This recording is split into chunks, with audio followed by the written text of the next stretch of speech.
नमस्कार दोस्तों, स्वागत है आपका अपने यूट्यूब चैनल वैदिक पाठशाला में। और आज आप लोग लक्ष्मण जी की इतनी ज़बरदस्त अद्भुत कथा के बारे में जानने वाले हैं कि जिसको सुनने के बाद आप मतलब श्री राम तो थे ही विष्णु के अवतार, उनकी तो आज तक पूजा की जाती है। हर कोई राम श्री राम की ही बारी बात करता है। हनुमान जी के बारे में भी बहुत बात होती है रामायण को लेके, लेकिन लक्ष्मण जी के बारे में हमेशा बहुत कम बातें होती हैं। लेकिन आज जो कहानी मैं बताने वाला हूँ, उसके बाद जब भी आप रामायण देखोगे या रामायण के बारे में सुनोगे, तो आप ये तो सामने वाले को बता के ही रहोगे। ये वाली बात, ये इतनी अचूक बात है कि जिसके बारे में मतलब सोचना भी मुश्किल है। जब ये पहली बार पढ़ा, और मतलब मेरा तो सच में दिमाग चकरा गया ये बात सुन के। और मुझे पूरा विश्वास है कि आप भी इस बात से उतने ही अद्भुत होंगे कि कोई इतना बड़ा त्याग कैसे कर सकता है और कैसे किया होगा उन्होंने। वो कितने महान थे लक्ष्मण जी, इसी से पता चल जाएगा आपको। इस पूरी जो कथा लिखी गई है रामायण में, उससे आपको पता चल जाएगा कि लक्ष्मण जी कितने महान थे। और श्री राम जी भी जानते थे कि जब श्री राम जी वापस अयोध्या आए थे तो वहाँ सिर्फ और सिर्फ श्री राम जी की बातें हो रही थी, और लक्ष्मण जी की बात नहीं हो रही थी। लक्ष्मण जी की त्याग की बात उतनी नहीं होती थी। तो ये कहीं ना कहीं श्री राम जी ने खुद ही अ, ये बात को उछाला, ताकि लक्ष्मण जी की महानता का पता चल सके। ठीक है, तो शुरुआत करते हैं आज कथा की। आप तक पहुंचाने की कोशिश करता हूं। अगर पसंद आए तो प्लीज़ अपने फ्रेंड्स को भी शेयर करना, और हमारे चैनल पर पहली बार आए हो तो लाइक और सब्सक्राइब फटाफट कर लो। ठीक है, चैनल को लाइक ज़रूर करना। अगर वीडियो पसंद आए तो लाइक ज़रूर ज़रूर करना दोस्तों। इससे क्या होता है कि दूसरों तक भी ये बातें पहुंचती हैं, और हमारे हिंदू धर्म की जो महानता है वो हर इंसान तक पहुंचनी चाहिए। और वो किसी भी धर्म से हो, अगर वो हमारे हिंदू धर्म के महानता को सुनेगा और जानेगा, तो वो जान सकेगा कि हाँ, हम कितने महान हैं। और उसे गर्व होगा अपना हिंदू होने पे, तो जरूर गर्व होगा। हिंदुस्तानी होने पे भी गर्व होगा, मैं कहता हूँ दूसरा धर्म का भी कोई हो तो। ठीक है, चलिए तो शुरू करते हैं। बात ऐसी थी कि लक्ष्मण, जब भगवान श्री राम आते हैं अयोध्या, है ना, तो वहाँ पे अगस्त मुनि भी आते हैं अयोध्या। और श्री राम जी से वैसे ही बातों बातों में एक दिन अयोध्या रामायण की बात चलने लग गई, है ना।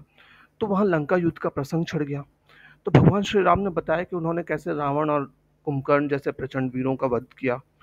और उन्होंने ये भी बताया कि लक्ष्मण जी ने इंद्रजीत का और अतिकाई जैसे भी अति शक्तिशाली असुरों को मारा। तो अगस्त मुनि जी बोलते हैं कि श्री राम बेशक रावण और कुंभकर्ण प्रचंड वीर थे, लेकिन सबसे बड़ा वीर तो मेघनाथ था, क्योंकि उसने अंतरिक्ष में स्थित इंद्र से युद्ध किया था और बांध कर लंका ले आया था इंद्र को, है ना, इंद्रजीत। इसलिए तो उसका नाम पड़ा था इंद्रजीत। फिर बाद में क्या हुआ था, ब्रह्मा जी ने इंद्रजीत से ब्रह्मा ने इंद्रजीत से दान में मांगा था इंद्र को, और तब जाके इंद्र जो था वो मुक्त हुए थे। ठीक है, समझ में आया ये कहानी क्या हुआ है अभी तक। ये बता रहे हैं कि अगस्त मुनि बताते हैं, बोलते हैं किनको, श्री राम को। एक्चुअली अगस्त मुनि भी वही बोल रहे होंगे जो श्री राम जी बुलवाना चाह रहे होंगे, है कि नहीं। हम सब जानते हैं श्री राम तो खुद ही विष्णु अवतार थे, तो वो तो चाहते थे। तो अगस्त मुनि तो वही बोल रहे हैं जो वो जो श्री राम चाहते थे, उनके मुख से बुलवा रहे हैं बस, ताकि दुनिया भी सुने। तो वो बोलते हैं कि अगस्त मुनि बोल रहे हैं कि आपने मारा रावण को, कुंभकर्ण को, वो बहुत वीर थे, लेकिन जिसको जो मेघनाथ था वो तो इन सबसे वीर था, रावण से भी ज्यादा, कुंभकर्ण से भी ज्यादा, क्योंकि उसने तो स्वयं इंद्र को बंधक बना लिया था और लंका में बंधक बना के रखा हुआ था। और उसको छुड़ाने के लिए ब्रह्मा जी खुद आए थे और इंद्रजीत से दान में लेके गए थे इंद्र को, है ना। तो लक्ष्मण ने उसका वध किया है, इसलिए वो सबसे बड़े योद्धा हुए। ठीक है, अब ये सुन करके श्री राम जो वहां बैठे हुए थे उनको थोड़ा सा क्या हुआ, आश्चर्य हुआ। लेकिन वो अपने भाई की वीरता की प्रशंसा सुनकर खुश भी थे बहुत। फिर उनके मन में जिज्ञासा पैदा हुई, और उन्होंने अगस्त मुनि से कहा कि अगस्त आखिर अगस्त मुनि ऐसा क्यों कह रहे हैं। उनके मन में जिज्ञासा हुई, है ना। और उन्होंने ऐसा क्यों कहा कि इंद्रजीत का वध रावण के वध से मुश्किल था। ठीक है, तो अगस्त मुनि से श्री राम कहते हैं, अगस्त मुनि कहते हैं फिर से, ठीक है, प्रभु इंद्रजीत को वरदान था कि उसका वध वही कर सकता है जो 14 वर्षों तक न सोया हो, जिसने 14 वर्षों तक किसी स्त्री का मुख ना देखा हो, और जो 14 साल तक जिसने भोजन भी ना किया हो। बताओ कितना मुश्किल था भाई साहब। ये सोच रहे हो कि मतलब उसको वैसा वरदान था इंद्रजीत को कि उसे वही आदमी मार सकता है जो पिछले 14 सालों से सोया नहीं था, 14 सालों से किसी स्त्री का मुख ना देखा हो, 14 सालों तक खाना नहीं खाया हो। ये तो मतलब नामुमकिन था।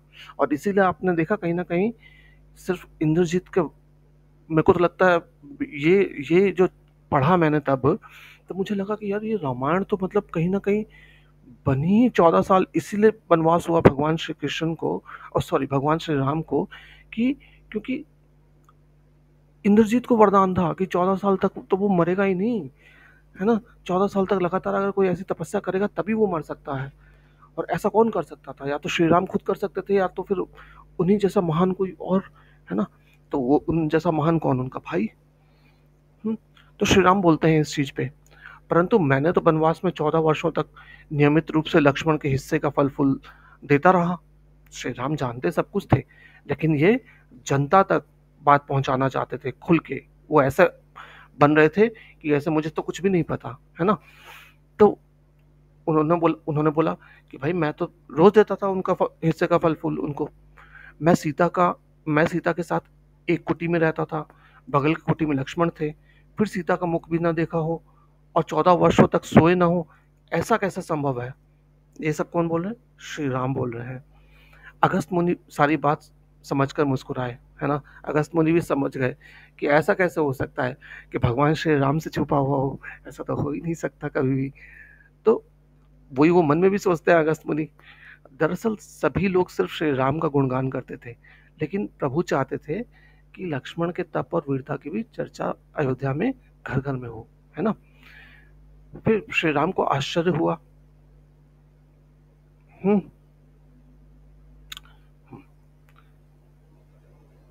कहाँ गया? हाँ, श्री राम को आश्चर्य हुआ, लेकिन भाई की वीरता की प्रशंसा वो बहुत खुश थे। हाँ, याद है तुम्हें, बता चुका हूँ ना, ये तो वही है। हम्म। अगस्त मुनि फिर कहते हैं, क्यों ना लक्ष्मण जी से पूछा जाए, है ना। जैसे राम जी अगस्त मुनि के साथ खेल रहे थे, तो अगस्त मुनि ने भी खेला। बोला कि चलो लक्ष्मण जी को बुला लेते हैं, उन्हीं से पूछ लेते हैं इस बात को, है ना। तो लक्ष्मण जी आए। प्रभु ने कहा कि आपसे जो पूछा जाएगा उसे सच सच कहिए। जैसे जज बोलता है ना, जो बोला जाए वो सच सच, जो पूछा जाए सच सच बताना। प्रभु ने पूछा, हम तीनों 14 वर्षों तक साथ रहे, फिर तुमने सीता का मुख कैसे नहीं देखा? फल दिए गए, फिर भी अनाहारी कैसे रहे? अनाहारी मतलब बिना खाए कैसे रहे? और 14 साल तक सोए नहीं, ये कैसे हुआ? ठीक है, ये पूछ रहे हैं कौन? श्री राम पूछते हैं लक्ष्मण जी से। तो लक्ष्मण जी क्या बताते हैं? लक्ष्मण जी बताते हैं, भैया जब हम भाभी को तलाशते हुए श्रेमुख पर्वत गए, तो सुग्रीव ने हमें उनके आभूषण दिखाकर पहचानने को कहा। आपको स्मरण होगा, मैं तो सिवाय उनके पैरों के नुपुर के कोई आभूषण नहीं पहचान पाया था, क्योंकि मैंने कभी भी उनके चरणों के ऊपर देखा ही नहीं। ये कौन बोल रहा है? लक्ष्मण जी बोल रहे हैं ना। नुपुर मतलब वो नहीं होता है, अलग अलग जगह पे अलग अलग बोलते हैं, जो औरतें पैर की उंगलियों में पहनती हैं। कहीं बिछुआ बोलते हैं, कहीं पे नुपुर बोलते हैं, कहीं कुछ और बोलते हैं, है ना। उंगलियों में जो पैरों के पहनते हैं वो। तो लक्ष्मण जी कहते हैं, मैंने तो उसके अलावा उनको कुछ देखा ही नहीं, मैंने पैर के अलावा कभी ऊपर देखा ही नहीं सीता माता को, तो मैं तो सिर्फ वही पहचान पाया था। ठीक है, और क्या बोलते हैं लक्ष्मण जी? 14 वर्ष नहीं सोने के बारे में सुनिए।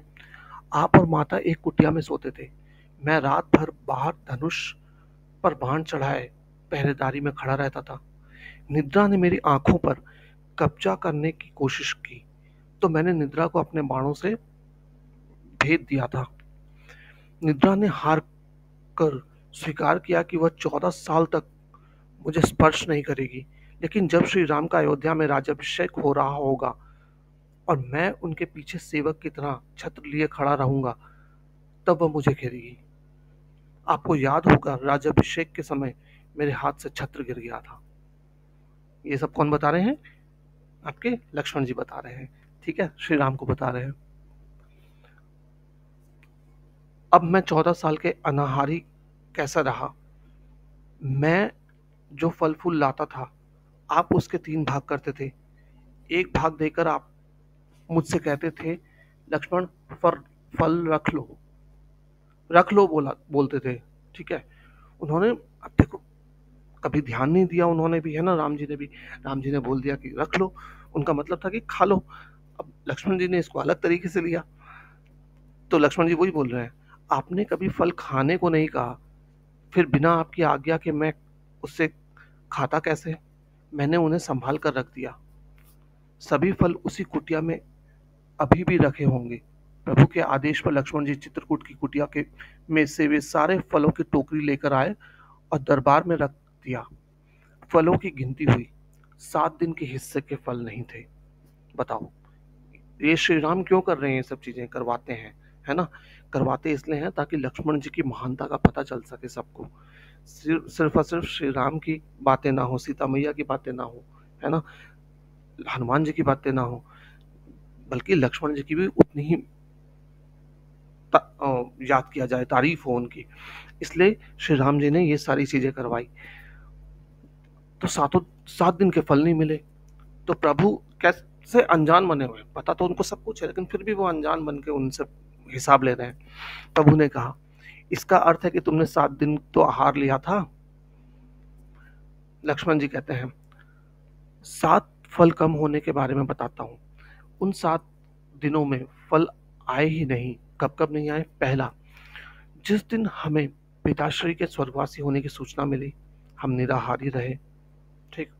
दूसरा, जिस दिन रावण ने माता का हरण किया, उस दिन फल लाने कौन जाता, ठीक। तीसरा, जिस दिन समुद्र की साधना कर आप उससे राह मांग रहे थे, उस दिन कोई नहीं खाना खाया, है ना। चौथा, जिस दिन आप इंद्रजीत के नागपाश में बनकर दिन भर अचेत रहे, है ना, तो कोई नहीं।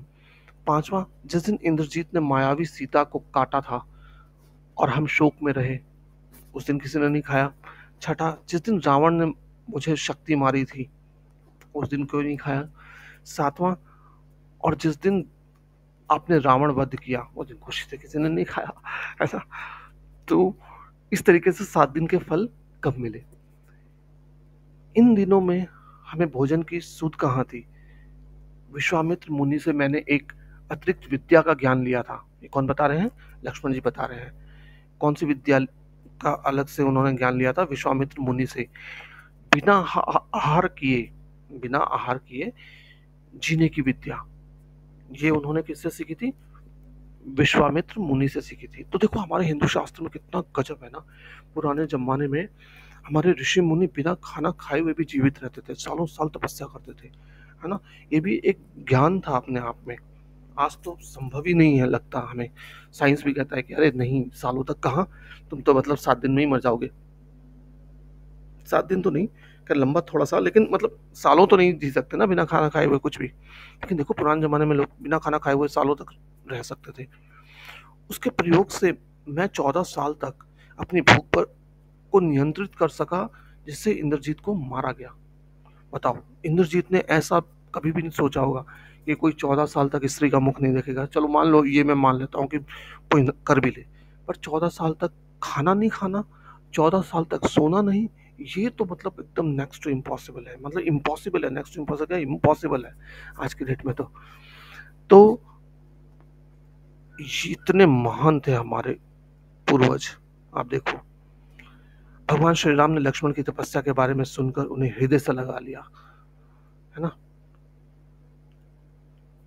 तो ऑब्वियस सी बात है, किसी को भी सुनकर ये चीजें इतनी अद्भुत लगी, मैं तो मतलब मंत्रमुग्ध रह गया इस बारे में जान करके। मुझे पता है आप भी उतने ही मंत्रमुग्ध हो गए होंगे इस बात को जान करके कि लक्ष्मण जी कितने महान थे।